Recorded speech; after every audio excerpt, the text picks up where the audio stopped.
ನಮ್ಮ ಚಾನಲ್ಗೆ ಸ್ವಾಗತ. ನಾನಿವತ್ತು ರೊಟ್ಟಿ ಮಾಡ್ತಾಯಿದ್ದೀನಿ. ರೊಟ್ಟಿ ಮಾಡೋಕ್ಕೆ ಅಂತ ಇಲ್ಲಿ ನೀರು ಕಾಯ್ಸೋಕೆ ಇಟ್ಟಿದ್ದೀನಿ.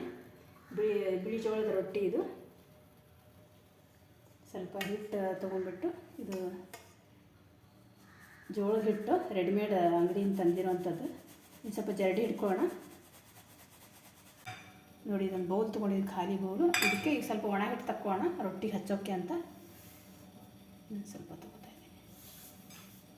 ಇದಕ್ಕೆ ಕಾಯಿಸೋಕೆ ಇಟ್ಟಿರೋವಂಥ ನೀರನ್ನು ಹಾಕೋಣ. ಒಂದು ಸ್ವಲ್ಪ ಹಿಟ್ಟು ಹಾಕ್ತಾಯಿದ್ದೀನಿ. ಇದಕ್ಕೆ ಕಾಯ್ದಿದೆ ಇಲ್ಲ ಅಂತ ನೋಡಿದ್ರೆ ಇದು ಈ ಥರ ಹಿಟ್ಟು ಹಾಕೋದು ಗಂಟು ಆಗಬೇಕದು, ಆಗ ಜಿಗಿ ಬಂದಿದೆ ಅಂತ ಅರ್ಥ.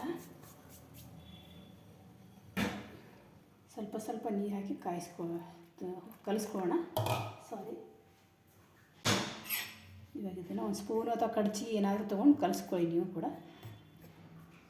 ನೋಡಿ, ಈ ಥರ ಕಲಿಸ್ಕೊಂಡಿದ್ದೀನಿ. ಹಿಟ್ಟು ಗಟ್ಟಿಯಾಗಿ ಚಪಾತಿ ಹಿಟ್ಟಿನ ಥರ. ಇದು ಫುಲ್ ಬಿಸಿನೀರು ಹಾಕಿ ಕಲಿಸ್ಕೋಬೇಕು. ಇವಾಗ ಇದನ್ನು ಒಂದು ಚಿಕ್ಕ ಉಳ್ಳಿ ಥರ ಮಾಡ್ಕೊಂಡಿದ್ದೀನಿ. ನೋಡಿ, ನಿಮಗೆ ಎಷ್ಟು ಸೈಜ್ ಬೇಕೋ ನೋಡಿ ಮಾಡ್ಕೊಳ್ಳಿ.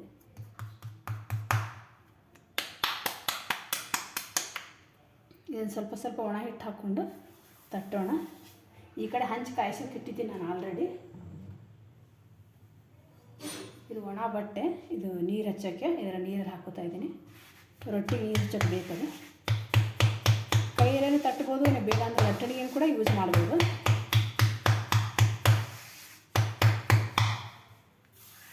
ಹಾಗೆ ಸ್ವಲ್ಪ ಈ ಥರ ರೊಟ್ಟಿ ಎತ್ತಿ ಈ ಥರ ಸ್ವಲ್ಪ ಒಣ ಹಿಟ್ಟು ಹಾಕೋತಾ ಇರಬೇಕು.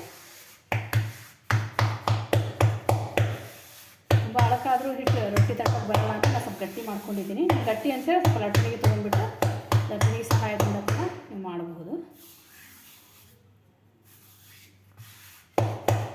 ಹೀಗೆ ತಟ್ತಾ ಹೋಗೋದು ದೊಡ್ಡದಾಗೋ ತನಕ.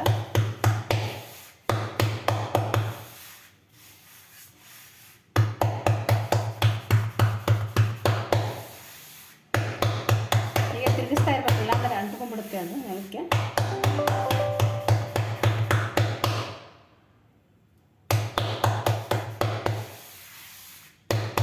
ಇದರ ಇಷ್ಟು ತಟ್ಟದ್ನಲ್ಲ, ಇವಾಗ ಲಟ್ಟಣಿಗೆ ಲಟ್ಸೋದನ್ನು ನಿಮಗೆ ತೋರಿಸ್ತೀನಿ ನಾನು.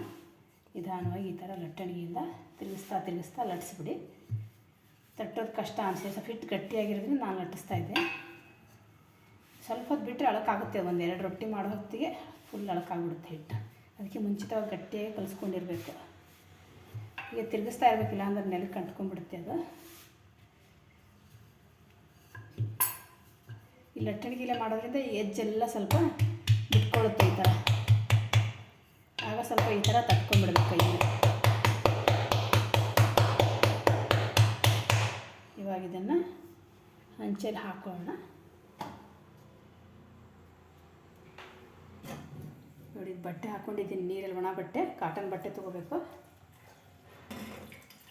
ಇದಕ್ಕೆ ಇವಾಗ ಸ್ವಲ್ಪ ಬೇಯಿಸೋಕೆ ಬಿಡಬೇಕು, ಒಂದು 2-3 ನಿಮಿಷ. ಸ್ವಲ್ಪ ಈ ಥರ ಗಟ್ಟಿ ಆಗಬೇಕು ಅದು ರೊಟ್ಟಿ, ಇಲ್ಲಾಂದ್ರೆ ಹರಿಯುತ್ತೆ ನೀರು ಹಚ್ಚಕ್ಕೆ ಹೋದ್ರೆ. ಹಾಗೆ ಈ ಥರ ಮಾಡಿ ಇವಾಗ ನೀರು ಹಚ್ಚಬೇಕು.